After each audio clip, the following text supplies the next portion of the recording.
তো hi everyone, টিয়ার সলিউশনে সবাই welcome. তো আমাদের থিওরি পার্টটা হয়ে গিয়েছিল যে রেচনতন্ত্রের। আজকে আমরা আপকামিং এক্সামের জন্য যেই রেচনতন্ত্রের উপর 40টা ইম্পর্টেন্ট কোয়েশ্চেন রেখেছি তার অ্যানালাইসিস সহ। চলুন দেখে নিই ফার্স্ট লাইন।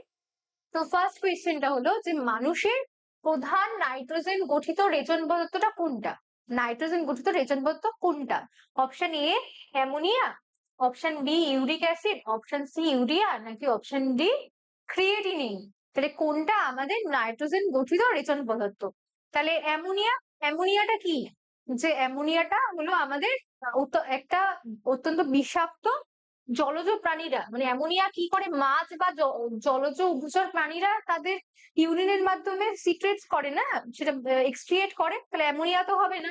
তারপর হচ্ছে ইউরিক অ্যাসিড, ইউরিক অ্যাসিডটাও হবে না, কারণ ইউরিক অ্যাসিড এটা কারা করছে? ইউরিক অ্যাসিড যে রেচন পদার্থ হিসাবে বার করে যে সরীসৃপ বা পাখিরা, তা আমরা তো নই, চেয়েছে মানুষ। তাহলে ক্রিয়েটিনিনটা কি? ক্রিয়েটিনিন হলো একটা আমাদের যে ফসফেট থেকে উৎপন্ন বজ্র পদার্থ, কিন্তু এটা প্রধান নাইট্রোজেন গঠিত বজ্র নয়। তাহলে ক্রিয়েটিনিনটাও হবে না। অ্যান্সার কি হয়ে যাবে? Answer is the urea. Option C is the answer. কারণ এই ইউরিয়া হিসেবে আমাদের আমরা যেহেতু ইউরিও টেলিক প্রাণী, আর আমাদের যকৃতে অর্নিথিন চক্রের মাধ্যমে অ্যামোনিয়া থেকে ইউরিয়া উৎপন্ন হয়, সেই ইউরিয়াটাই আমাদের রেচন পদার্থ হিসেবে শরীর থেকে বেরিয়ে যায়। ক্লিয়ার? চলে আসি নেক্সট কোয়েশ্চেন। পরে কোয়েশ্চেন বলছে স্তন্যপায়ী প্রাণীদের ইউরিয়া প্রধানত কোথায় উৎপন্ন হয়? আমরা স্তন্যপায়ী সেই প্রাণীদের ইউরিয়াটা কোথায় উৎপন্ন হচ্ছে? অপশন এ বৃক্কে, অপশন বি যকৃতে, অপশন সি ফুসফুসে, না অপশন ডি অগ্নাশয়। তাহলে বৃক্কে কি হয়? বৃক্ক কিন্তু আমাদের ইউরিয়া তৈরির কাজটা করে না, এ কি করে? ফিল্ট্রেশনে। ঠিক আছে, এ ফিল্ট্রেশনের কাজ করে, উৎপন্ন করার কাজ করে না। তারপর বলেছে ফুসফুস, ফুসফুস কি করে? ফুসফুস আমাদের কার্বন ডাই অক্সাইড থেকে ত্যাগ করতে সাহায্য করে সহায়কারী অঙ্গ হিসাবে, কিন্তু সে কিন্তু ইউরিয়া উৎপন্ন করছে না। আমাদের অগ্নাশয়ও কি করছে? অগ্নাশয়ে আমাদের পাচক রস বা হরমোন এটা নিঃসৃত হচ্ছে গ্লুকাগন বা ইনসুলিন নামে, কিন্তু সে কিন্তু ইউরিয়ার সাথে রিলেটেড নয়। তাহলে ইউরিয়া উৎপন্ন করছে আমাদের যকৃৎ। আমরা ব্যাখ্যা হিসেবে মনে রাখবো যে যকৃতে অর্নিথিন সাইকেল বা অর্নিথিন চক্র নামক একটি জৈব রাসায়নিক প্রক্রিয়ার মাধ্যমে ফলে এই বিষাক্ত অ্যামোনিয়া থেকে যেই কম বিষাক্ত, মানে বিষাক্ত অ্যামোনিয়া থেকে কম বিষাক্ত ইউরিয়া পরিণত করতে সাহায্য করে, আর এবং সেটা আমাদের রেচন পদ্ধতি হিসেবে শরীর থেকে বেরিয়ে যায়। ক্লিয়ার? চলে আসি নেক্সট কোয়েশ্চেন। পরের কোয়েশ্চেন বলেছে যকৃতে অ্যামোনিয়া থেকে যে ইউরিয়া উৎপন্ন হচ্ছে সেই প্রক্রিয়াটাকে আমরা কি বলি? সেটাকে অপশন এ বলেছে গ্লাইকোলাইসিস, বি বলেছে ক্রেবস চক্র, সি বলেছে অর্নিথিন চক্র, নাকি ডি বলেছে গ্লাইকোজেনেসিস। তাহলে এই যে গ্লাইকোলাইসিস যে প্রক্রিয়া, সেটা কি? গ্লাইকোলাইসিস হলো একটা শ্বসনের আমাদের প্রথম পর্যায়, যেখান থেকে আমাদের কি হয়, যেখানে গ্লাইকোলাইসিস প্রক্রিয়ায় গ্লুকোজ ভেঙে প্রথম পাইরুভেট অ্যাসিড উৎপন্ন হচ্ছে, সেটা কিন্তু আমাদের অ্যামোনিয়া থেকে ইউরিয়ার ট্রান্সফরমেশনটা নয়। তারপর বলছে ক্রেবস চক্র। ক্রেবস চক্রটা কি? ক্রেবস চক্র আমাদের শ্বসনের সেকেন্ড পর্যায়, যেটা আমাদের পাইরুভিক অ্যাসিডকে সম্পূর্ণ কি করছে? জারিত করে শক্তি উৎপন্ন করছে। তাহলে সেটাও হবে না। থার্ড পয়েন্টটা কি বলেছে? অর্নিথিন চক্র। আর ফোর্থ পয়েন্টটা কি বলছে? গ্লাইকোজেনেসিস। এই যে গ্লাইকোজেনেসিস, সেটা কি যকৃতের যে অতিরিক্ত গ্লুকোজ থাকে, মানে এই যকৃতে অতিরিক্ত গ্লুকোজ থেকে গ্লাইকোজেনকে সঞ্চিত করতে সাহায্য করছে। এই যে গ্লাইকোজেনেসিস, মানে গ্লাইকোজেন টার্মটা থাকবে, এই গ্লাইকোজেন সঞ্চিত হতে যেটা সাহায্য করছে তাকেই গ্লাইকোজেনেসিস বলছি, কিন্তু সেটা কিন্তু রূপান্তর করছে না। তাহলে রূপান্তর করছে যে প্রক্রিয়াটা, সেটাকে আমরা বলবো অর্নিথিন চক্র। যেটা আগেও থিওরিতে বারবার বলেছি, এখনো বলছি, যে মানে অতিরিক্ত বিষাক্তকারক যে পদার্থটা অ্যামোনিয়া, সেটা ট্রান্সফরমেশন হয়ে যখন কম বিষাক্ত ইউরিয়া পরিণত হবে, সেই প্রক্রিয়াটাকে আমরা বলবো অর্নিথিন চক্র। ক্লিয়ার? চলে আসি নেক্সট কোয়েশ্চেনে। পরের কোয়েশ্চেন বলেছে নিচের কোনটি মানুষের রেচনতন্ত্রের অংশ নয়? কোনটা নয় বলেছে? ক্লিয়ার? অপশন গুলো দেখে নিন। অপশন এ বলেছে বৃক্ক, অপশন বি গোবিনী, অপশন সি যকৃৎ, নাকি অপশন ডি মূত্রাশয়। তাহলে দেখুন এই যে বৃক্ক, গোবিনী, মূত্রাশয়, তিনটেই কার সাথে রিলেটেড? আমাদের রেচন তন্ত্রের সাথে। তাহলে তিনটেই প্রথমে এলিমিনেট করে দেবো। তাহলে কোনটা পড়ে থাকলো অবশিষ্ট? অবশিষ্ট পড়ে থাকছে আমাদের এই যকৃৎ। যকৃৎ কিন্তু আমাদের সরাসরি রেচনতন্ত্রের অংশ নয়, এটা একটা সহায়ককারী অংশ হিসেবে কাজ করছে। ক্লিয়ার? চলে যাচ্ছে নেক্সট কোয়েশ্চেন। পরের কোয়েশ্চেনটা বলেছে যে বৃক্কের গঠনগত কার্যগত একককে কি বলে? অপশন বলা লাগবে, আশা করি অপশন বলা লাগবে না, সবাই জানেন। তাহলে কি হবে দেখে নিন অপশন গুলো। অপশন এ বলেছে ইউরন, option A neuron, option B nephron, option C alveoli, option D hepatocyte. তাহলে এই যে নিউরন, নিউরন কি? নিউরনটা হলো আমাদের স্নায়ুতন্ত্রের গঠনগত কার্যগত একক। তাহলে এটা প্রথমে এলিমিনেট করছি। তারপর বলেছে নেফ্রন, আচ্ছা। তারপর বলেছে অ্যালভিওলাই, অ্যালভিওলাইটা কি করে? অ্যালভিওলাই আমাদের ফুসফুসের মধ্যে কি করে আঙুরের থোকার মতো যে অংশ, যেটা আমাদের গ্যাসীয় বিনিময় ঘটাতে সাহায্য করে, এটা আমরা পড়েছিলাম। তারপর বলেছে হিপাটোসাইট, হিপাটোসাইটটাও কি? হেপাটোসাইটটাও আমাদের একটা যকৃতের প্রধান একটা কোষ, যেটা আমাদের বিপাকীয় কার্যগুলিটাকে সম্পাদন করছে। তাহলে সেটাও হবে না, তাহলে অ্যান্সার কি হয়ে যাবে? Answer will be nephron. নেফ্রনটা হলো বৃক্কের গঠনগত বা কার্যগত একক, যেটা আমাদের যার মধ্যে মানে লক্ষ লক্ষ পরিমাণে নেফ্রন থাকে, যেটা আমাদের ফিল্ট্রেশন বা পরিস্রাবন, পুনঃশোষণ মানে রিঅ্যাবসর্পশন, আর ক্ষরণের মাধ্যমে আমাদের মূত্রটা, ইউরিনটা উৎপাদন করতে সাহায্য করছে। ক্লিয়ার? চলে আসি নেক্সট কোয়েশ্চেন। পরের কোয়েশ্চেন বলেছে বৃক্কের বাইরের দিকে গাঢ় অংশ কি থাকে? দেখুন আমরা বৃক্কটা যখন পড়েছিলাম গঠনটা, তখন আমরা বলেছিলাম একটা গাঢ় পার্ট থাকছে, একটা হালকা পার্ট থাকছে। গাঢ় পার্টটাকে কি বলছে? দেখুন অপশন গুলো একটু দেখে নিন। অপশন এ বলছে কর্টেক্স, অপশন বি বলছে মেডুলা, অপশন সি বলছে পেলভিস, আর অপশন ডি বলছে হাইলাম। তাহলে আমাদের যে বৃক্কের এই যে হাইলাম, হাইলামটা কি করছে? হাইলাম হলো আমাদের যে রেনাল ধমনী, মানে এটা হলো বৃক্কের একটা অবতল অংশের খাঁজ, যেখানে আমাদের ধমনী আর শিরা বহিনীতে যাতায়াত করতে পারে। তাহলে সেটা তো হবে না প্রথমেই। তারপর পেলভিস, পেলভিস রিজিয়নটা হলো বৃক্কের হাইলাম সংলগ্ন একটা ফাংনেল আকৃতির গহ্বর, যেখানে কি হয় মূত্রটা জমা থাকে। তাহলে সেই অপশনটাও হবে না। তারপর বলছি মেডুলা, মেডুলাটা কি? মেডুলাটা হলো এটা বৃক্কের ভেতরের দিকে মানে হালকা অংশ, তাহলে সেটাও হবে না। কি হয়ে যাবে? Answer is the cortex. ঠিক আছে? বৃক্কের লম্বচ্ছেদের বাইরের দিকে অপেক্ষাকৃত গাঢ় লালচে খয়েরি রঙের যে অংশটা থাকে তাকে আমরা বলবো কর্টেক্স।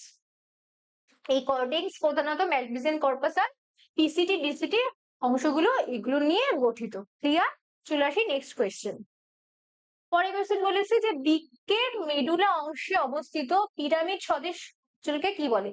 এই ধরুন একটা, এটা যদি কিডনি হয়, এই যে এর মধ্যে যে এরকম পিরামিড সদৃশ অংশগুলো ছিল, সেগুলো কি?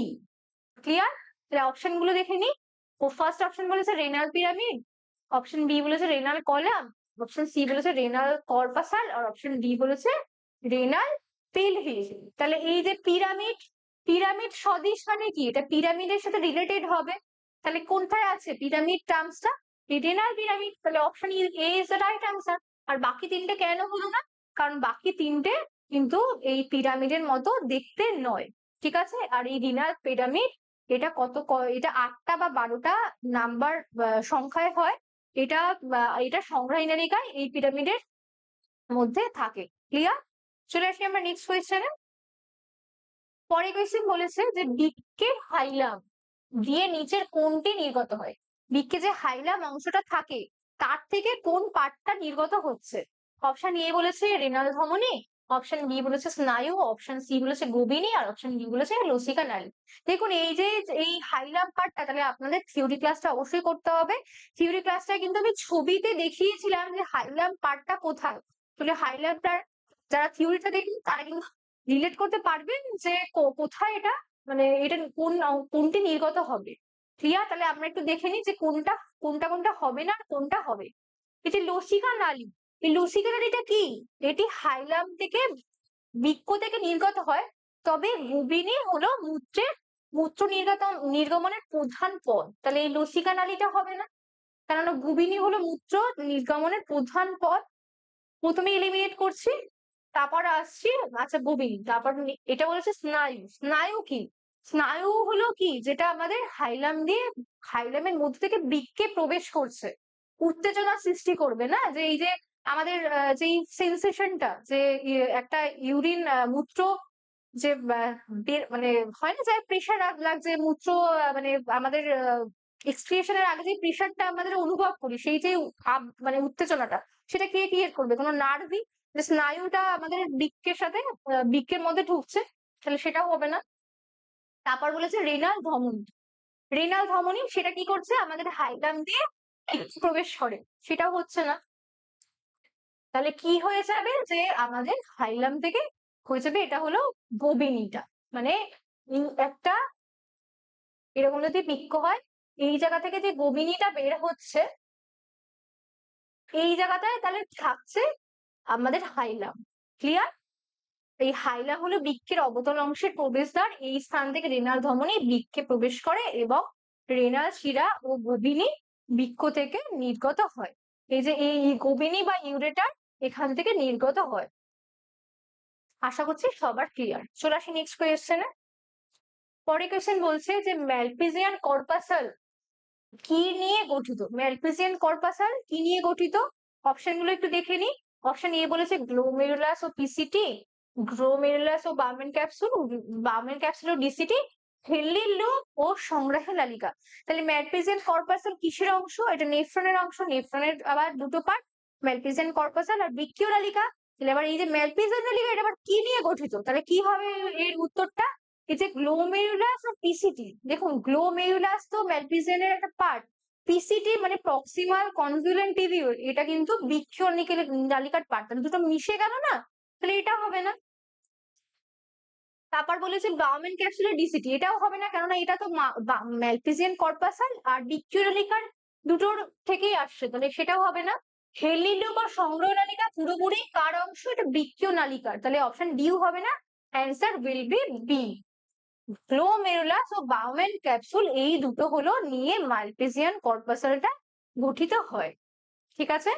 যে ভেতরে যে অংশটা থাকে সেটা হলো আমাদের গ্লোমেরুলাস, তাকে যে পেয়ালা আকৃতি, মানে দেখতে এই যে এরকম হয় বিষয়টা, এই ভেতরে এরকম যে একটা অন্তর্মুখী আর অন্তর্ধমনিকার বহির্ধমনিকার মাধ্যমে যেই ঢুকছে ভেতরে এরকম ভাবে,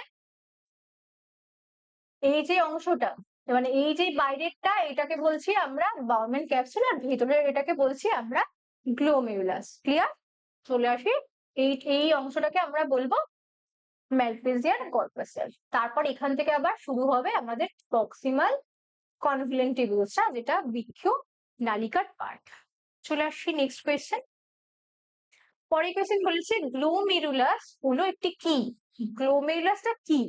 অপশন এ বলেছে শিরার জালক, ধমনীর জালক, লসিকার জালক, নাকি স্নায়ুর জালক। দেখুন, এটা আপনারা যদি থিওরিটা পড়েন তাহলে রিলেট করতে পারবেন যে অন্তর্মুখী আর বহির্মুখী দুটো ধমনিকা থাকছে, ঢুকছে। আমি কিন্তু বলে দিলাম, ক্লু কিন্তু দিয়ে দিলাম, অন্তর্মুখী ধমনী আর বহির্মুখী ধমনী ঢুকছে গ্লোমেরুলাসে। তাহলে কি হবে উত্তরটা? তো এখানে যে স্নায়ুর জালক, স্নায়ুর জালক কি? স্নায়ুতন্ত্রের অংশ, তাহলে এটা তো হবেই না এখানে। তারপর লসিকার জালক, এটি কি লসিকা তন্ত্রের অংশ? এটাও হবে না।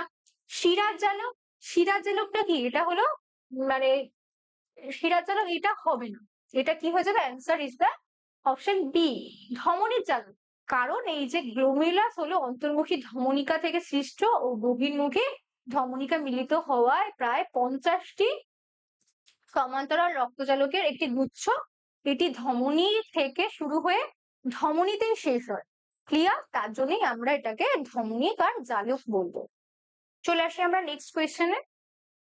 পরের কোয়েশ্চেনটা বলছে যে গ্লোমেরুলাসে রক্তে প্রবেশ করে কোনটির মাধ্যমে? আমাদের যে গ্লোমেরুলাস, সেখানে রক্তটা প্রবেশ করে কার মাধ্যমে? অপশন এ বলেছে অন্তর্মুখী ধমনিকা, অপশন বি বলেছে বহির্মুখী ধমনিকা, অপশন সি বলেছে রেনাল শিরা, অপশন ডি বলেছে রেনাল ধমনী। ঠিক আছে? তাহলে আমাদের এখানে কি হবে এটা? যে দেখুন, এই যে যদি ব্যাকে যাই, রেনাল ধমনী, রেনাল ধমনীটা কি করে? রেনাল ধমনী আমাদের সরাসরি বৃক্ক থেকে রক্ত সরবরাহকারী প্রধান ধমনী,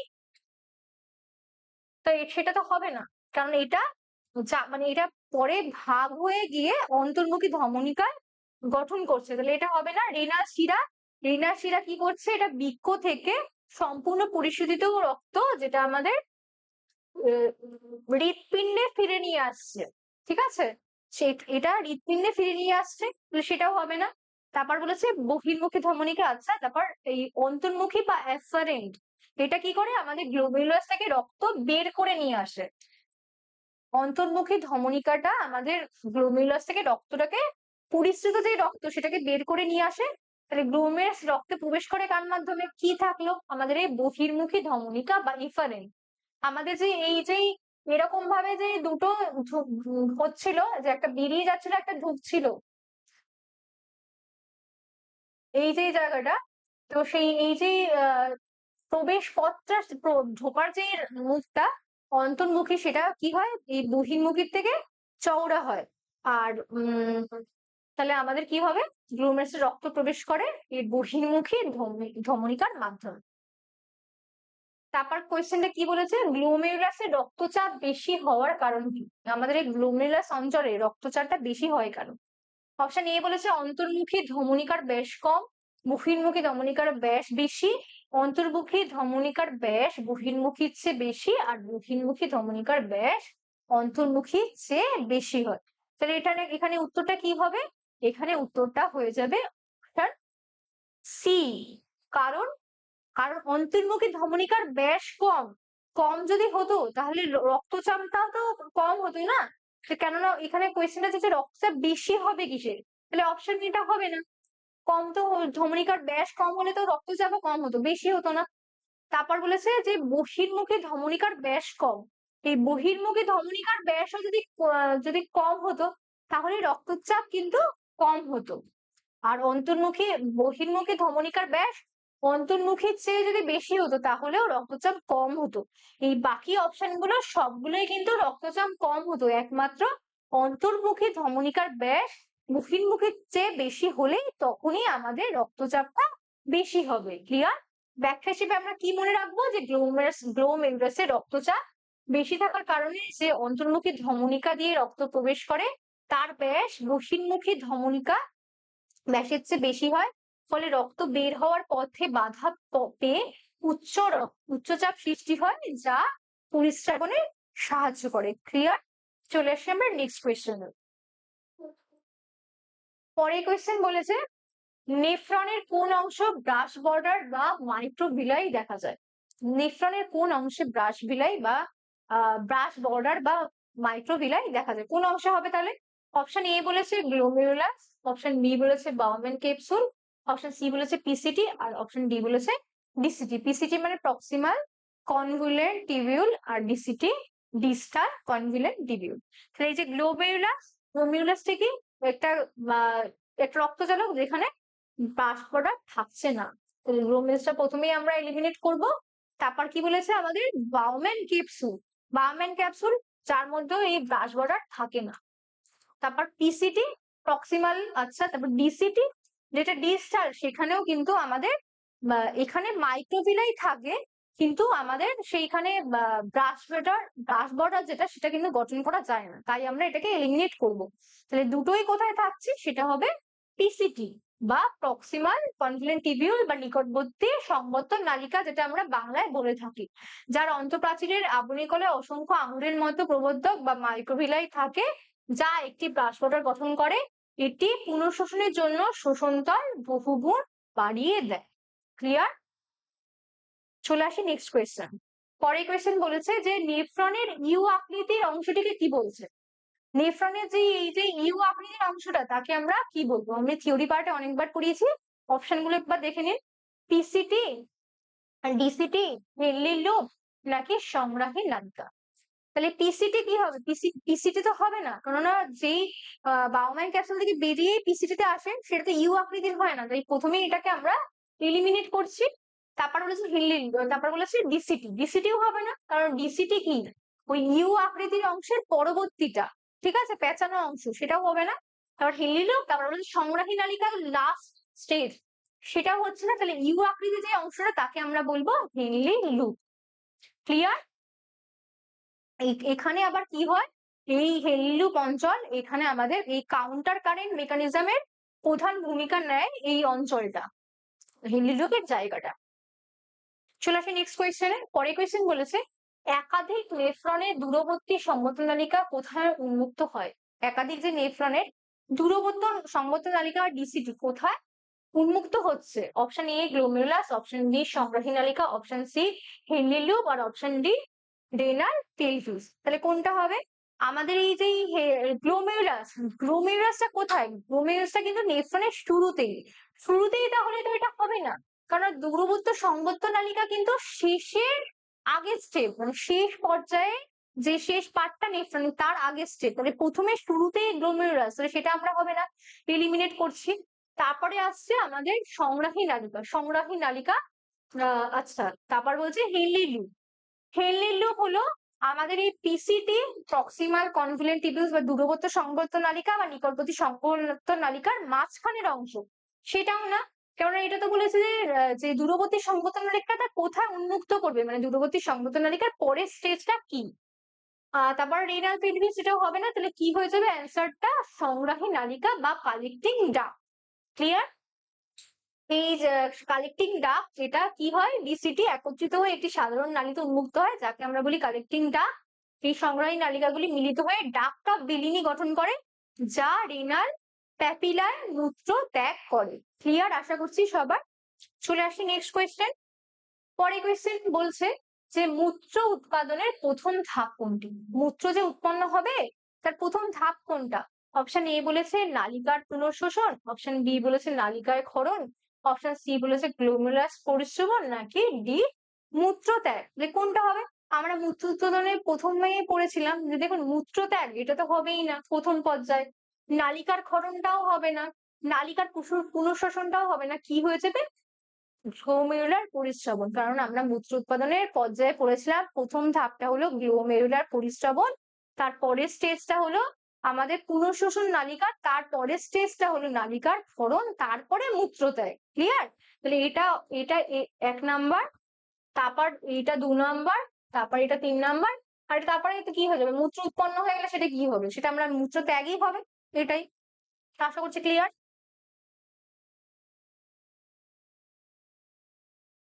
নেক্সট কোয়েশ্চেন বলছে গ্লোমেরুলাস থেকে পরিশ্রুত তরলকে আমরা কি বলবো? এই গ্লোমেরুলাসে যে পরিশ্রুত হয় যে তরলটা, তাকে আমরা কি বলছি? অপশন এ বলেছে প্রাথমিক মূত্র, অপশন বি বলেছে অন্তিম মূত্র, অপশন সি বলেছে রক্তরস, নাকি অপশন ডি বলেছে লসিকা। তাহলে এটা কি হবে? এটা হয়ে যাবে হলো যে দেখুন এই লসিকা, পরিশ্রুত তরলকে তো লসিকা বা রক্তরস বা অন্তিম মূত্র এগুলো কোনোটাই বলবো না, না? কারণ আমাদের লসিকা কি করছে? লসিকা হলো ফলরসের পরবর্তীতে রূপ, যেটা আমাদের লসিকার নালীতে থাকে। আর রক্তরসটা কি? রক্তরস হলো রক্তের তরল অংশ, যেটা রক্তের তরল অংশ, তাহলে সেটা হবে না। আর অন্তিম মূত্র এটা কি? যেটা আমাদের পুনঃশোষণ বা ক্ষরণের পরে যেটা কি হয়, যে সংগ্রহনালিকায় থাকে, মানে লাস্ট আর কি, লাস্ট ইউরিনটা অন্তিম মূত্র। আর তাহলে গ্লোমেরুলাস থেকে প্রস্তুত তরলকে আমরা কি বলি? প্রাথমিক মূত্র বা প্রাইমারি ইউরিন। ক্লিয়ার? এই গ্লোমেরুলাসে পরিশ্রমের পর সেটা বায়োমেন ক্যাপসুলে জমা হয়, তাকেই আমরা গ্লোমেরুলার ফিল্ট্রেট বা প্রাথমিক মূত্র বলি। এটি রক্তের প্লাজমার প্রায় অনুরূপ, কেবল প্রোটিনবিহীন। আমাদের রক্ত রসটাকে, আমাদের রক্ত রসটা হলো আমাদের একটা প্রোটিন অংশ, ঠিক আছে? প্লাজমাটা হলো আমাদের প্রোটিন অংশ, আর এই যে প্রাথমিক মূত্র যেটা উৎপন্ন হয় সেটা হলো প্রোটিন বিহীন একটা পার্ট। চলে আসি নেক্সট কোয়েশ্চেনে। পরে কোয়েশ্চেন বলেছে যে স্বাভাবিক অবস্থায় গ্লোমেরুলার ফিল্ট্রেটের নিচে কোনটি অনুপস্থিত থাকে? ঠিক আছে, অপশন এ বলেছে জল, অপশন বি বলেছে গ্লুকোজ, অপশন সি বলেছে ইউরিয়া, অপশন ডি বলেছে প্রোটিন ও রক্ত কণিকা। তাহলে আমাদের এই ফিল্ট্রেটে কি হচ্ছে? আমাদের জল, জল কি হলো ফিল্ট্রেটের প্রধান উপাদান। আর কোয়েশ্চেন হচ্ছে স্বাভাবিক অবস্থায় গ্লোমেরুলারে ফিল্ট্রেটের নিচে কোনটা অনুপস্থিত থাকে, ঠিক আছে, কোনটা উপস্থিত নয়। জলটা কি ফিল্ট্রেশনের প্রধান উপাদান। গ্লুকোজটাও কি? এটা রক্তে, রক্তে থাকা গ্লুকোজের পরিশ্রিত হয়, পরে পুনঃশোষিত হয়ে যায়, কিন্তু গ্লুকোজটাও কিন্তু প্রথমে যাচ্ছে আর কি প্রসেসে। তারপর ইউরিয়া, ইউরিয়া কি হচ্ছে? এটা বজ্র পদার্থ যা পরিশ্রিত হচ্ছে একমাত্র আমাদের প্রোটিন ও রক্তকণিকা, যেটা এই এখানে অ্যান্সারটা হয়ে যায় প্রোটিন ও রক্তকণিকা। এইটা কি হয়? যেটা এই প্রোটিন আর রক্তকণিকাগুলো কি হয়, পরিশ্রুত হতে বাধা দেয়। এই যে গ্লোমেরুলাসের পরিস্রাবক পর্দা যেটা থাকে সেটা খুব সূক্ষ্ম হওয়ায় এটি বড় অণু, মানে প্রোটিনটা কি, প্রোটিন আর রক্তকণিকা কি বড় অণু, মানে প্রোটিনের থেকে কি অ্যালবুমিন আর রক্তে যে আরবিসি ডাব্লিউবিসি এগুলোকে কি করে, পরিশ্রুত হতে বাধা দেয়। এর ফল তাই স্বাভাবিক ফিল্ট্রেট বা মূত্রে এগুলি অনুপস্থিত থাকছে। তাহলে আমাদের মূত্রে কি হবে, জল, ইউরিয়া, গ্লুকোজ তিনটেই কিন্তু প্রথমে কিন্তু ফিল্টার করে আসবে, গ্লুকোজটা পরে পুনঃশোষিত হবে, কিন্তু প্রথমে কিন্তু ফিল্টারে চলে আসবে। কিন্তু এই আমাদের প্রোটিন আর রক্তকণিকা এই দুটো বড় কণা হওয়ার জন্য এটা কিন্তু ফিল্ট্রেশনে আসবে না, অনুপস্থিত থাক। ক্লিয়ার? চলে আসি নেক্সট কোয়েশ্চেনে। পরের কোয়েশ্চেন বলেছে একজন সুস্থ মানুষের স্বাভাবিক জিএফআর বা গ্লোমেরুলার ফিল্ট্রেশন রেট প্রতি মিনিটে কত? জিএফআর বা গ্লোমেরুলার ফিল্ট্রেশন রেটটা কত? অপশন এ বলেছে 50 ml per minute, option B 125 ml per minute, option C 500 ml per minute, আর 1000, অপশন ডি বলেছে 1000 ml per minute। তাহলে আমাদের সুস্থ মানুষের জিএফআর রেটটা হয়ে যায় হলো 125 ml per minute। এটা আপনাদের একটু মনে রাখতে হবে, ঠিক আছে? যে এই দেখুন এইটা এইটা দিয়ে একটা স্বাভাবিক রেঞ্জ, তাহলে 50 হয়ে গেলে কি হবে, সেটা অনেকটা কম। আর 500 মানে কি অনেকটা বেশি, 1000 মানে আরো অসম্ভব মানে উচ্চ চাপ, সেটাও হবে না। তাহলে এটা হলো কিন্তু নর্মাল রেঞ্জ। ক্লিয়ার? আর এইটা জিএফআর বা গ্লোমেরুলার ফিল্টার রেট হলো প্রতি মিনিটে উভয় বৃক্ষ দ্বারা মোট যে পরিমাণ, মানে দুটো কিডনি থেকে মোট আমরা যে পরিমাণ তরলটা, মানে যে পরিমাণ মূত্রটা উৎপন্ন হচ্ছে, সেটাই হলো আমাদের মূত্র উৎপন্ন হওয়ার যে পরিমাণ, সেটাই হলো জিএফআর।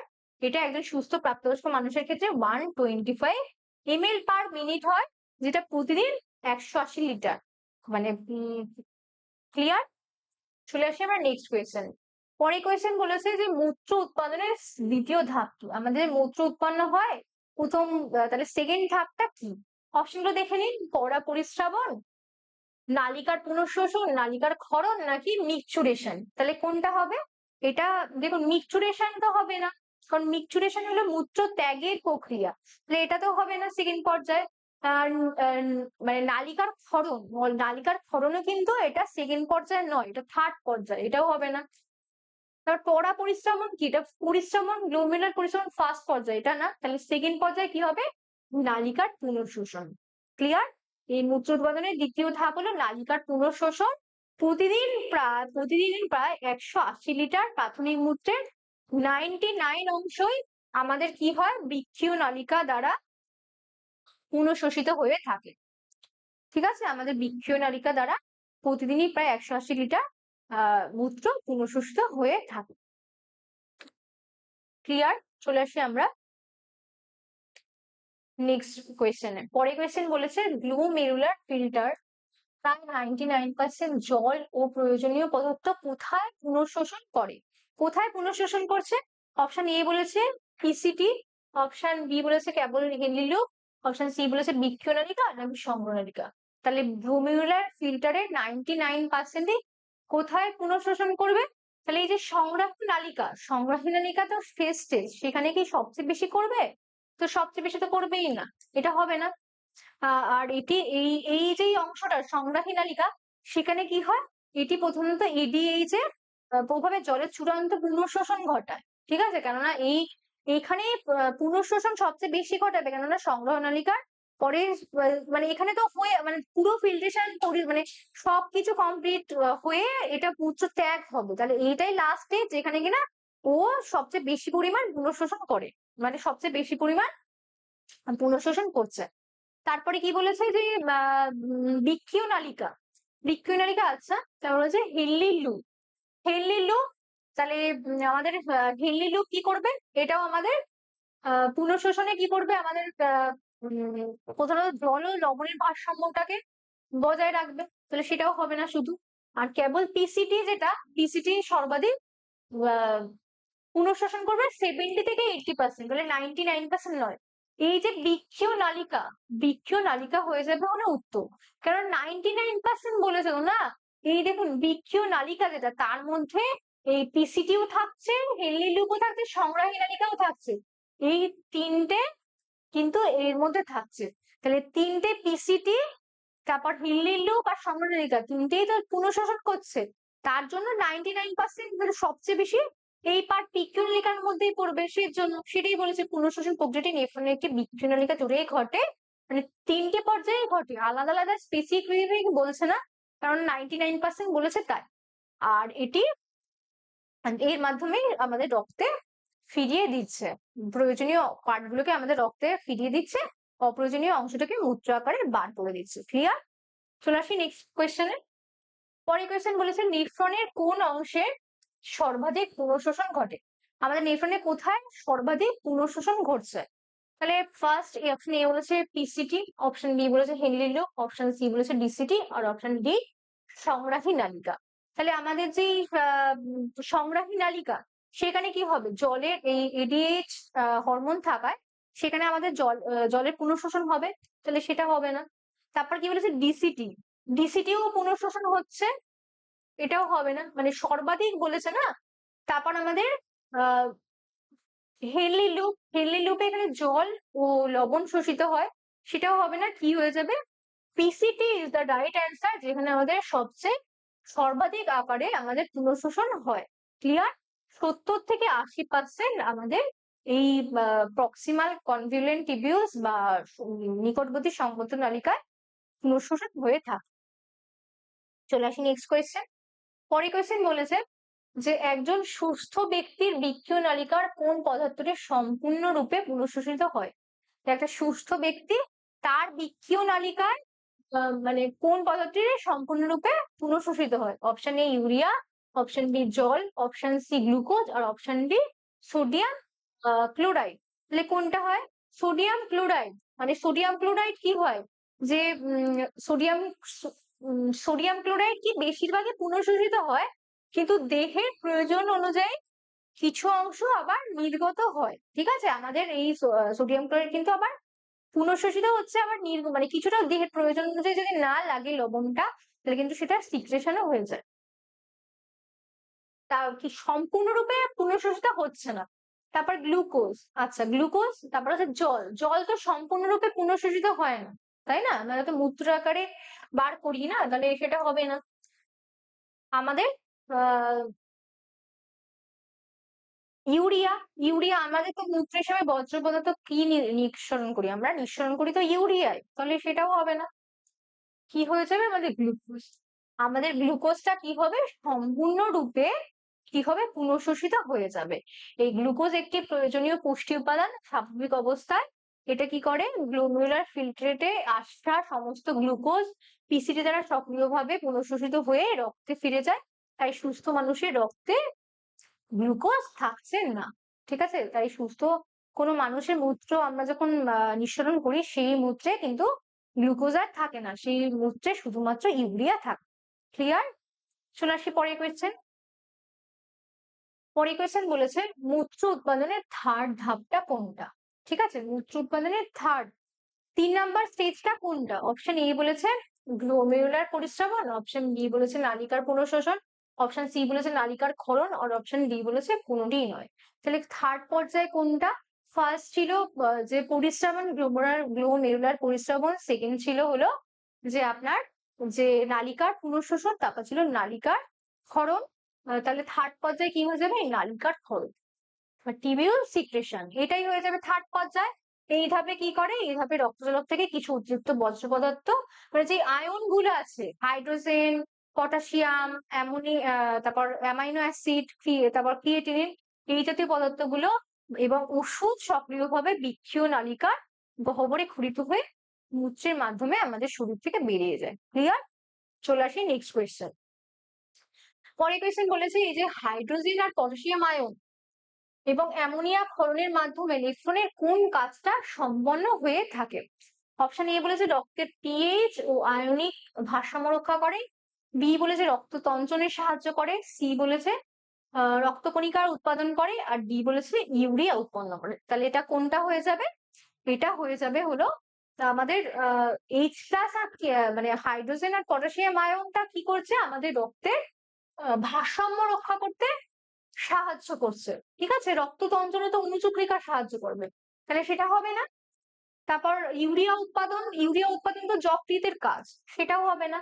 আর রক্তকণিকা উৎপাদন নতুন রক্তকণিকা কোথাও উৎপন্ন হয়? নতুন রক্তকণিকা আমাদের অস্থি মজ্জায় উৎপন্ন হয়, তাহলে সেটাও হবে না। কি হয়ে যাবে? আমাদের এই আমাদের নালিকা ক্ষরণ বা টিউবুলার সিক্রেশন প্রক্রিয়ায় এই হাইড্রোজেন আয়ন অ্যামোনিয়া ক্ষরণের মাধ্যমে রক্ত আম্লীয় হয়ে গেলে তা প্রশমিত হয়, আর পটাশিয়াম আয়ন রক্ত ক্ষরণের মাধ্যমে রক্তের মাত্রা নিয়ন্ত্রিত হয়। ঠিক আছে, আশা করছি ক্লিয়ার। চলে আসি আমরা নেক্সট কোয়েশ্চেন। পরের কোয়েশ্চেন বলেছে মূত্রের ঘনত্ব নিয়ন্ত্রণে কোন অংশ প্রধান ভূমিকা নেয়? আমাদের যে মূত্রের ঘনত্ব, সেই যে মানে কনসেন্ট্রেশন অফ ইউরিন, মূত্রের ঘনত্ব নিয়ন্ত্রণে কোন অংশটি প্রধান ভূমিকা নেয়? অপশন এ বলেছে পিসিটি, অপশন বি বলেছে গ্লোমেরুলাস, অপশন সি বলেছে হেনলি লুপ ও ভাসারেক্টা, অপশন ডি বলেছে বাউম্যান ক্যাপসুল। এই যে বাউম্যান ক্যাপসুল কি করে? এটা ফিল্ট্রেশনের মানে সংগ্রহ করে নিয়ে আসে, ঠিক আছে, সংগ্রহকারী হিসেবে কাজ করছে। তারপর বলেছে গ্লোমেরুলাস কি করে? গ্লোমেরুলাস এটা পরিশ্রমণে সাহায্য করছে, তাহলে সেটাও হবে না। আবার পিসিটি বা যে নিকটবর্তী সংবদ্ধ নালিকা, সেটা কি করে? সর্বাধিক পুনঃশোষণ করে, সেটাও হবে না। তাহলে মূত্রের ঘনত্ব নিয়ন্ত্রণে কোন অংশটা ভূমিকা বেশি? এই হেনলি লুপ আর ভাসাডিকটা। হেনলি লুপ, ইউ আকৃতির হেনলি লুপ ও ভাসাডিকটার ভূমিকা সবচেয়ে গুরুত্বপূর্ণ। উভয় এটা কি করছে? এখানে এই কাউন্টার কারেন্ট মেকানিজম বা বিপরীত প্রবাহ প্রক্রিয়া চালু রাখে। এর ফলে বৃক্কের মেডুলা অংশে উচ্চ অবিশ্রবণীয় ঘনত্ব তৈরি হয়, যা সংগ্রাহী নালিকা থেকে জল পুনঃশোষণে সাহায্য করে এবং মূত্রকে গাঢ় করতে সাহায্য করছে। আমাদের মূত্রের যে গাঢ়ত্ব বা ডেন্সিটি যেটা হচ্ছে, সেটাতে সাহায্য করে এই কাউন্টার কারেন্ট মেকানিজম। এই কাউন্টার কারেন্ট মেকানিজমটা কোথায় হয়? হেনলি লুপ বা ভাসারেক্টা, এই দুটো অংশে। ক্লিয়ার? চলে আসি নেক্সট কোয়েশ্চেনে। পরের কোয়েশ্চেন বলেছে নিচের কোন হরমোনটি জল পুনঃশোষণটাকে বাড়িয়ে মূত্রকে গাঢ় করে? জল পুনঃশোষণ বাড়িয়ে মূত্রকে গাঢ় করবে কে? অপশন এ বলেছে এডিএইচ, অপশন বি বলেছে অ্যালডোস্টেরন, অপশন সি বলেছে ইনসুলিন, আর অপশন ডি বলেছে রেনিন। এই যে দেখুন রেনিন হলো একটা এনজাইম, যেটা কি করছে, যেটা মানে আমাদের অ্যালডোস্টেরন ক্ষরণে সাহায্য করছে। অ্যালডোস্টেরন যেটা আমাদের রক্তচাপকে নিয়ন্ত্রণ করছে, মানে বাড়াতে সাহায্য করছে, তাহলে এটা হবে না। তারপর বলছে ইনসুলিনটাও কি করে? ইনসুলিন আমাদের রক্তে গ্লুকোজের মাত্রাটাকে কমায়, হবে না। তারপর বলছে অ্যালডোস্টেরনটা কি করে? আমাদের রক্তে কি করে? সোডিয়ামটাকে আবার ফিরিয়ে দেয় রক্তে, তাই না? জল পুনঃশোষণে সাহায্য করে, রক্তচাপ বাড়ায়, এটাও হবে না। তাহলে কি হয়ে যাবে? অ্যান্টি ডাইউরেটিক হরমোন বা এডিএইচ, এটা হলো আমাদের পুনঃশোষণ বাড়িয়ে মূত্রের গাঢ়ত্বটাকে বাড়াতে সাহায্য করে। এটাই ভেসোপ্রেসিন বা এডিএইচ, এটা আমাদের পিটুইটারি গ্রন্থি থেকে ক্ষরিত হয়। এই হরমোন এই ডিসিটি বা যে দূরবর্তী সংবহন নালিকা আর সংগ্রহ নালিকা জলের প্রতি ভেদ্যতা বৃদ্ধি করে, ফলে এই অংশগুলি থেকে জল পুনঃশোষণটা কি হয়? বেড়ে যায়। কম জল মূত্রের সাথে নির্গত হয় এবং কি হবে? মূত্রটা গাঢ় হয়ে যায়। ক্লিয়ার? চলে আসি আমরা নেক্সট কোয়েশ্চেনে। পরে কোয়েশ্চেন বলেছে যে এডিএইচ অ্যান্টি ডায়োটিক হরমোন নেফ্রনের কোন অংশের উপর কাজ করে? নেফ্রনের কোন অংশের উপর এডিএইচটা কাজ করবে? অপশন এ বলেছে পিসিটি ও হেনলি লুপ, অপশন বি বলেছে ডিসিটি ও সংগ্রাহী নালিকা, সি বলেছে গ্লোমেরুলাস, নাকি কেবল পিসিটি?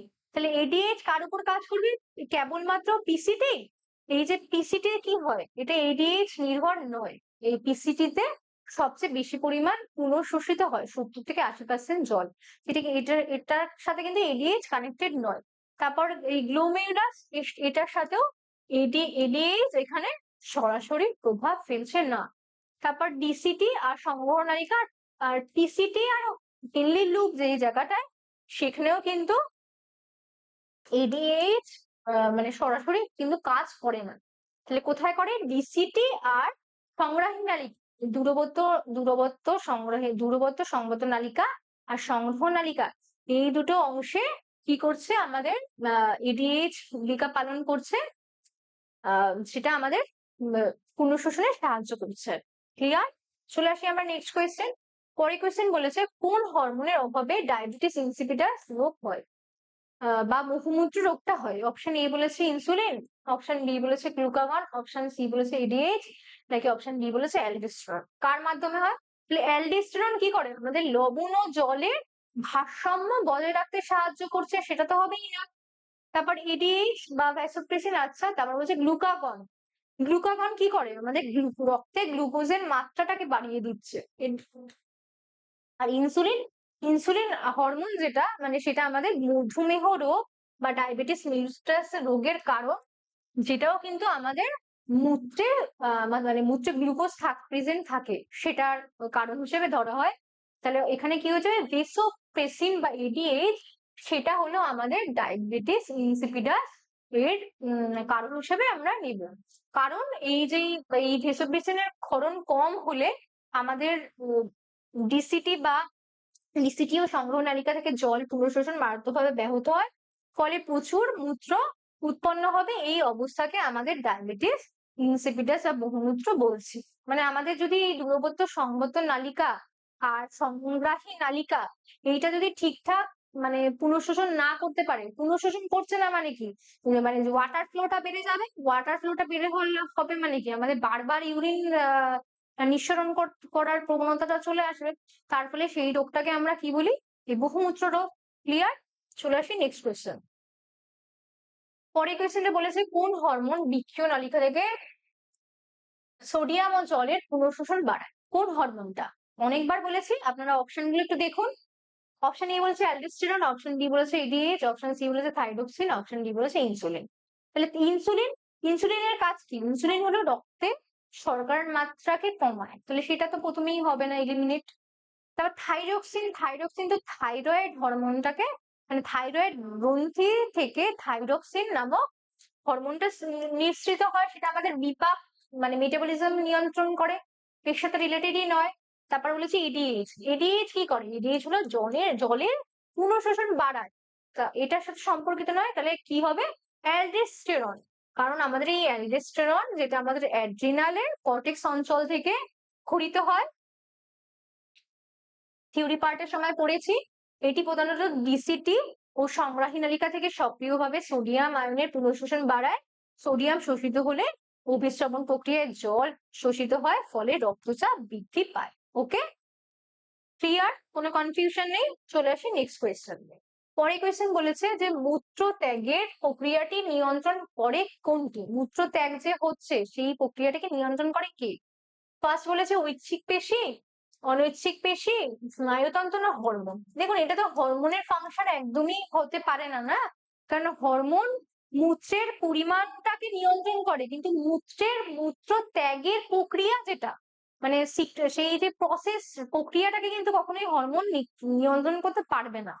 তাই প্রথমেই হরমোন হবে না। তারপর অনৈচ্ছিক পেশি আর ঐচ্ছিক পেশি, এই দুটোই কিন্তু আমরা মানে করতে পারি না, কারণ আমাদের যে মূত্রাশয়ের প্রাচীর সেখানে সেটা কিন্তু আমাদের যেই অনৈচ্ছিক পেশিটা মানে স্প্লিনটা, সেটা কিন্তু আমাদের শুধু পেশি না, তার সাথে একটা যুক্ত থাকে সেটা স্নায়বিক অংশ, যেটা সেটা কিন্তু নিয়ন্ত্রণ করছে এই পেশিটাকে। আমাদের ঐচ্ছিক পেশি আর অনৈচ্ছিক পেশি এটা দুটোই কিন্তু আমাদের স্নায়ুতন্ত্র দ্বারা নিয়ন্ত্রিত হচ্ছে। তার জন্য এখানে কি হয়ে যাবে? অ্যান্সারটা স্নায়ুতন্ত্র is the right answer, because ঐচ্ছিক পেশি আর অনৈচ্ছিক পেশি এই দুটোকে কন্ট্রোল কে করছে? আমাদের স্নায়ুতন্ত্র। ব্যাখ্যাটা একটু জেনে নিন যে মূত্রত্যাগ বা মিস্ট্রেশন একটি জটিল প্রতিবত্ত ক্রিয়া যা কেন্দ্রীয় স্নায়ুতন্ত্র দ্বারা নিয়ন্ত্রিত হয়। মূত্রাশয় পূর্ণ হলে এর প্রাচীরে রিসেপ্টর গুলি উদ্দীপিত হয় এবং স্নায়বিক সংকেত মস্তিষ্কে পাঠায়, ফলে মূত্রত্যাগের ইচ্ছা জাগে। ক্লিয়ার? মানে আমাদের এই যে সেন্সেশনটা, সেই সেন্সেশনটা কিন্তু কন্ট্রোল করবে আমাদের স্নায়ুতন্ত্র থেকে, মানে আমাদের এই যে সেটা পুরো আমাদের কেন্দ্রীয় স্নায়ুতন্ত্রের মাথায় পাঠিয়ে দেওয়া হয় সেই সংকেতটা। তারপর আমরা সেই সিগন্যালের মাধ্যমে আমরা ফিল করি যে আমাদের মূত্র শরীর থেকে বের করার প্রয়োজন আছে। এটা একটা প্রতিবর্ত ক্রিয়ার পার্ট। এর জন্যই আমরা যখন ছোট বাচ্চা বয়সে থাকি তখন কিন্তু সেই ক্রিয়াটা সবসময় আমরা এই যে সেন্সেশনটা ফিল করতে পারে না বাচ্চারা, না সেজন্য তারা কি মূত্রটা যখন তখন তাদের কাছে রাত দিন তো আলাদা কিছু হয় না, তারা যখনই অনুভব হয় তারা করে দিচ্ছে, তাদের কিন্তু সেই প্রতিবর্ত ক্রিয়ার মাধ্যমে হচ্ছে ইউরিন পাস, কিন্তু কখন করতে হবে কোথায় করতে হবে সেই নলেজটা তখনও তাদের থাকছে না। ক্লিয়ার? চলে যাই নেক্সট কোয়েশ্চেনে। পরের কোয়েশ্চেন বলেছে কাউন্টার কারেন্ট মেকানিজম কোথায় ঘটে? এটা অপশন গুলো দেখে নিন। ইসিটি, ডিসিটি, হিনলি লুপ নাকি বাউম্যান ক্যাপসুল। কাউন্টার কারেন্ট যে মেকানিজম, বাউম্যান ক্যাপসুল কি? বাউম্যান ক্যাপসুলে এখানে পরিস্রাবন হয়। তো কাউন্টার কারেন্ট মেকানিজম নয়, কারণ কাউন্টার কারেন্ট মেকানিজমে হলে পুনঃশোষণ হয়ে মূত্রটাকে মূত্রের গাঢ়ত্ব ডেন্সিটিটাকে প্রোভাইড করছে, তাই পরিস্রাবকের সাথে সম্পর্কিত নয়। তাই বাউম্যান ক্যাপসুল প্রথমে এলিমিনেট করছি। তারপর ডিসিটি, ডিসিটি কি হচ্ছে? ডিসিটি হলো এখানে হরমোন নিয়ন্ত্রিত একটা পুনঃশোষণ হয়, সেটাও হবে না। তারপর হচ্ছে পিসিটি, পিসিটি যেটা হলো মানে কাছাকাছি যে সংবর্ধ নালিকা সর্বোচ্চ পুনঃশোষণ হয়, সেটাও হবে না। Answer is the Henley loop. এই হেনলি লুপ, এই কাউন্টার কারেন্ট মেকানিজম বিপরীত প্রবাহ প্রক্রিয়াটি প্রধানত হেনলি লুপে হয়। সমান্তরাল এর সমান্তরালে থাকা ভাসারিক্তা নামক রক্তচালকের মধ্যে ঘটে। এই প্রক্রিয়ায় মেদুলাতে উচ্চ অভিস্রবণীয় ঘনত্বের সৃষ্টি করছে। ঠিক আছে, আশা করছি ক্লিয়ার। চলে আসি নেক্সট কোয়েশ্চেনে।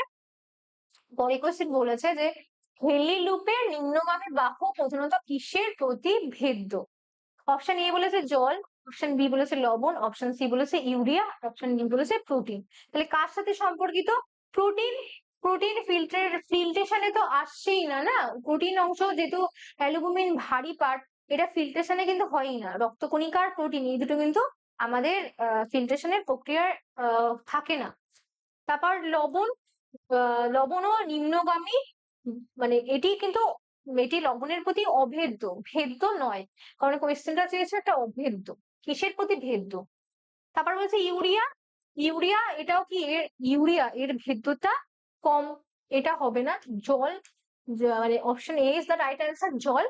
কারণ হেনলি লুপে নিম্নগামী বাহুটি প্রধানত জলের প্রতি ভেদ্য কিন্তু লবণের প্রতি প্রায় অভেদ্য, ফলে এই বাহু দিয়ে ফিল্ট্রেট নামার সময় মেদুলার উচ্চ ঘনত্বের কারণে জল বেরিয়ে যায়, ফিল্ট্রেটটি গাঢ় হতে থাকে। ঠিক আছে, আশা করছি ক্লিয়ার। চলে আসি আমরা নেক্সট কোয়েশ্চেন। পরে কোয়েশ্চেন বলেছে যে হেনলি লুপের ঊর্ধ্বগামী বাহু প্রধানত কিসের প্রতি ভেদ্য? এই ডিসেন্ডিং মানে নিম্নগামী, অ্যাসেন্ডিং মানে উপরের দিকে ঊর্ধ্বগামী, এটা কার সাথে মানে কিসের প্রতি ভেদ্য? অপশন এ বলেছে জল, অপশন বি বলেছে লবণ, অপশন সি বলেছে গ্লুকোজ, অপশন ডি বলেছে অ্যামাইনো অ্যাসিড। তাহলে এটা কার প্রতি ভেদ্য? এটা দেখুন অ্যামাইনো অ্যাসিড যেটা, সেটা অ্যামাইনো অ্যাসিড, এটা কোথায় শোষিত হচ্ছে? এটা মানে নিকটবর্তী সংবর্ধ নালিকাতেই শোষিত হয়ে যায়, এটা হবে না। তারপর বলেছে গ্লুকোজ, গ্লুকোজ কি হচ্ছে? এটা পিসিটি তে মানে প্রথম স্টেজ যেটা সবচেয়ে পুনঃশোষণ যেটাতে হয় সর্বাধিক পিসিটি, সেখানেই পুনঃশোষিত হয়ে যাচ্ছে। তারপর লবণ, আচ্ছা তারপর বলে জল, জল হলো আমাদের ঊর্ধ্বগামী, মানে জলের প্রতি অভেদ্য, তাই সেটা হচ্ছে না। উত্তরটা কি হয়ে যাবে? লবণ। কারণ আমাদের হেনরি লুপে ঊর্ধ্বগামী বাহুটি লবণের প্রতি ভেদ্য, আর লবণের প্রতি এটা ভেদ্য, ফলে এই বাহু দিয়ে ফিল্ট্রেট ওঠার সময় লবণ বেরিয়ে যায় এবং ফিল্ট্রেটটি লঘু হতে থাকে। ক্লিয়ার। চলে আসি নেক্সট কোয়েশ্চেন। পরের কোয়েশ্চেন বলেছে বৃক্ক সম্পূর্ণ অকেজ রেনাল ফেলিওর হয়ে গেলে রক্ত পরিশোধনের কৃত্রিম উপায়টিকে কি বলবো? আমাদের যদি মানে বৃক্কটা সে পুরো অকেজো হয়ে যায়, সেই রেনাল ফিল্ট্রেশনটাকে আমরা কি বলি? অপশন এ বলেছে পেসমেকার, অপশন বি বলেছে ডায়ালিসিস, অপশন সি বলেছে অ্যাঞ্জিওপ্লাস্টি, না অপশন ডি বলেছে ইসিজি। দেখুন ইসিজি আমাদের হার্টের, ইসিজি হলো ইকোকার্ডিওগ্রাম, যেটা হার্টের সাথে রিলেটেড। ঠিক আছে, তো সেটা হবে না। তারপর বলেছে ডায়ালিসিস আছে। তারপর অ্যাঞ্জিওপ্লাস্টি, অ্যাঞ্জিওপ্লাস্টিও কি হয়? আমাদের হৃৎপিণ্ডে কোনো ব্লক হলে সেই ব্লকটাকে ছাড়িয়ে দিতে সাহায্য করার যে প্রক্রিয়াটা, সেটা, এটাও হবে না। পেসমেকার, পেসমেকারটা কি? এটাও একটা কৃত্রিম হৃৎপিণ্ড নিয়ন্ত্রণকারী একটা কৃত্রিম পার্ট, তাহলে পেসমেকারটাও হবে না। Answer is the dialysis. Okay, এই ডায়ালাইসিস বা হিমোডায়ালাইসিস হলো একটি কৃত্রিম প্রক্রিয়া যেখানে বৃক্ক অকেজ হয়ে গেলে এই যন্ত্রের সাহায্যে রক্তের বজ্র পদার্থ অতিরিক্ত তরল অপসারণ করা হয়।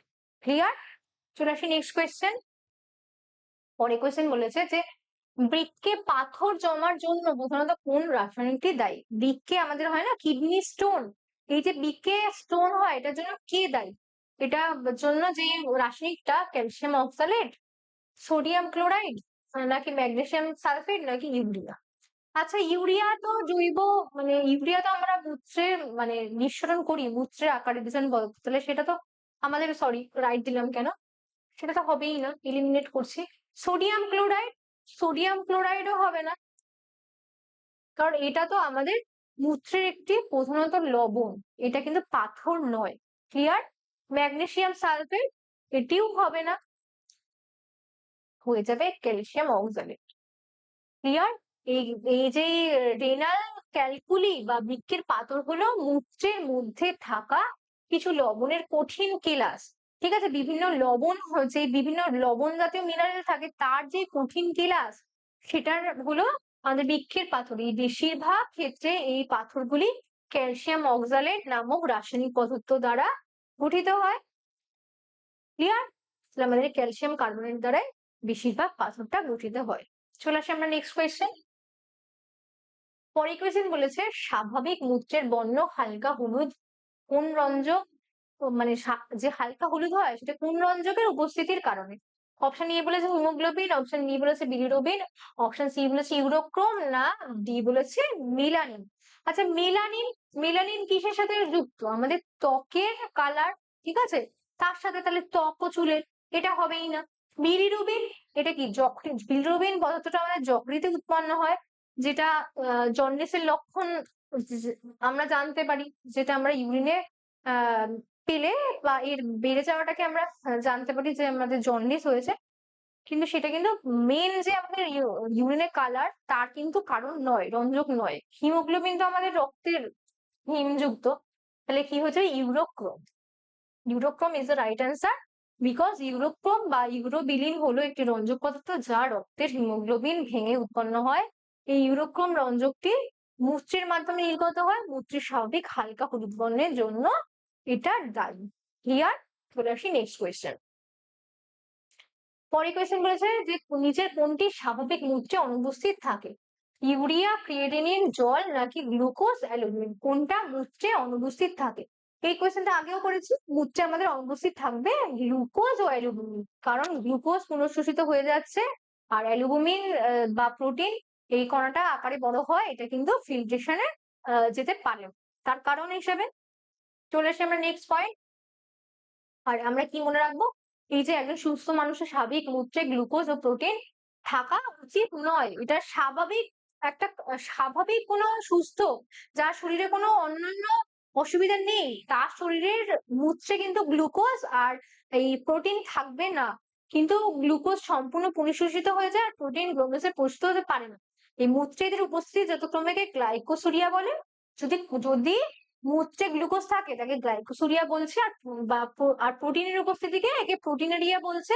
এই ডায়াবেটিস মেলিটাস রোগ হলে কি হয়, আমাদের মূত্রে গ্লুকোজ দেখতে পাওয়া যায়, তাহলে আমাদের শরীরে কোনো ডিসফাংশন বা অ্যাবনর্মালিটিস কারণেই কিন্তু আমরা মূত্রে গ্লুকোজ বা প্রোটিনের উপস্থিতিটা দেখতে পাবো, কিন্তু কোনো সুস্থ মানুষের কিন্তু রক্তে কি হবে, গ্লুকোজ বা প্রোটিন থাকবে না। ক্লিয়ার?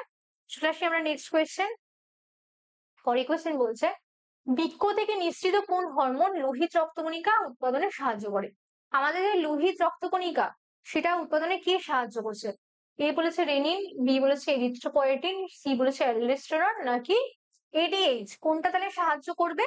তাহলে এই এডিএইচ যেটা, সেটা কি, এটা এডিএইচ পিটুইটারি হরমোন থেকে ক্ষরিত হচ্ছে, হয়ে এটা জল, কিন্তু কিডনির জলের পুনঃশোষণে এটা সাহায্য করছে। ক্লিয়ার?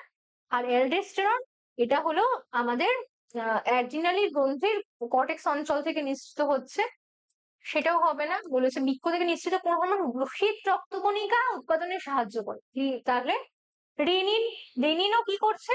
রেনিনও হবে না, কারণ রেনিন বৃক্কের যেই জাক্সটাগ্লোমেরুলার অ্যাপারেটাস থেকে নিঃসৃত হয়ে একটা এনজাইম যেটা রক্তচাপকে নিয়ন্ত্রণ করে, ঠিক আছে, রক্তচাপ নিয়ন্ত্রণ করতে সাহায্য করছে, আহ সেটাও হবে না। তাহলে কি হয়ে যাবে এরিথ্রোপয়েটিন। এরিথ্রোপয়েটিন হলো একটি হরমোন যা প্রধানত বৃক্ক থেকে ক্ষরিত হয়, এই হরমোনটি অস্থিমজ্জা উদ্দীপিত করে লোহিত রক্তকণি বা আরবিসি উৎপাদন করতে সাহায্য করে। ঠিক আছে, এই এরিথ্রোপয়েটিন একটা হরমোন যেটা কিন্তু আমাদের বৃক্ক থেকে উৎপন্ন হয়, যেটা আমাদের রক্তে এই আরবিসির উদ্দীপিত করতে, মানে এই হরমোন অস্থিমজ্জাকে উদ্দীপিত করে লোহিত রক্তকণিকা বা আরবিসি উৎপন্ন হতে সাহায্য করছে। চলে আসি নেক্সট কোয়েশ্চেনে। পরের কোয়েশ্চেন বলেছে জাস্ট আ গ্লোমেরুলার সেপারেটাস জেজিএ থেকে কি গঠিত হয়। এই যে আগের কোয়েশ্চেনেই বললাম অ্যানালাইসিস করার সময়। তো অপশন গুলো দেখে নিন। অপশন এ বলেছে renin, option B pepsin, option C trypsin, option D vasopressin. তাহলে এই যে ভেসোপ্রেসিন সেটা কি হবে? ভেসোপ্রেসিন আমাদের পিটুটারি গ্রন্থি থেকে ক্ষরিত হয়, তাহলে তো এটা জেজিএ থেকে নয়, এটা হবে না। ট্রিপসিন অগ্নাশয় থেকে ক্ষরিত হয়, এটাও হবে না।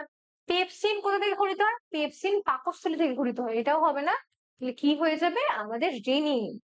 রেনিনটা হলো, renin is the right answer, because juxta glomerulus apparatus হলো একটি নেফ্রনের ডিসিটি অন্তর্মুখী ধমনিকার সংযোগস্থলে অবস্থিত একটি বিশেষ গঠন।